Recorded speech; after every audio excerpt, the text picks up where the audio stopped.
Dalawang itinadhana para sa katuparan ng isang propesiya.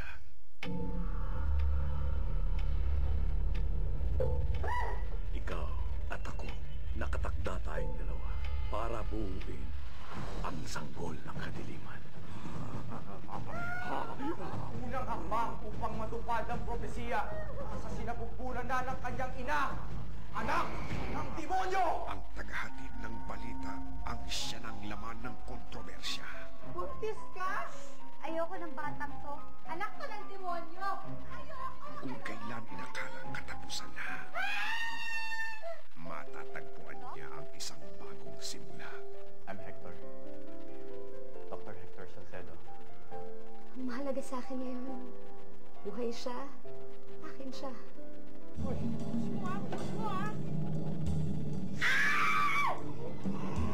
Angelo.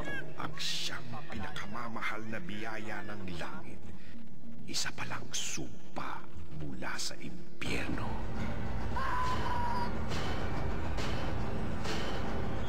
Maililigtas ba ang anak ng kadiliman gamit ang pagmamahal ng isang ina?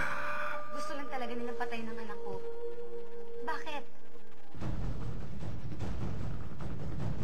Ang pinaka-aabangang pagbabalik sa telebisyon ng teleserye Princess, Miss Claudine Barreto.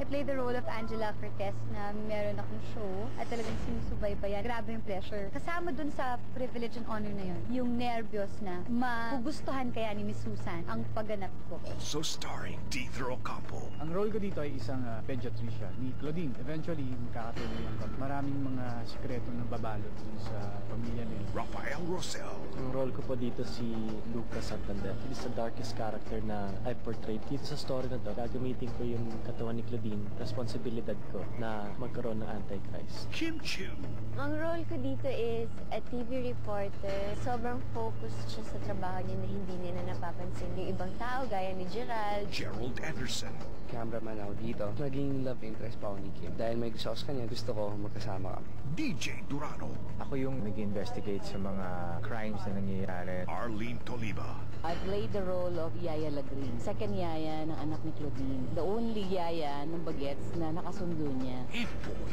I play the role of Charlie. Best friend po ako dito ni Miss Claudine Barreto, makeup artist, tagapayo. and introducing Carlo Lacana. Ako dito si Angelo. Ako yung anak ni Claudine. Yung mga tao nakapaligid sa akin, may nangyayari sa kanila masama. Mula sa direksyon ni Wendy Ramos, Ang Maligno, kinuha rin namin dun sa unang pelikula ni Miss Susan Roses. Para ako nagsisimula. Kung alam nyo lang kung paano yung preparation, sobra kong gusto yung gagawin ko at kinakarir ko ng gusto. Sobra akong excited at parang pelikula. This is something different. Iba talaga ang horror sa drama. Thankful. Minsan mo lang makakatrabaho yung mga big stars. Bibigay namin 100% namin. Very excited. Every time we work together, it has to be better than the last.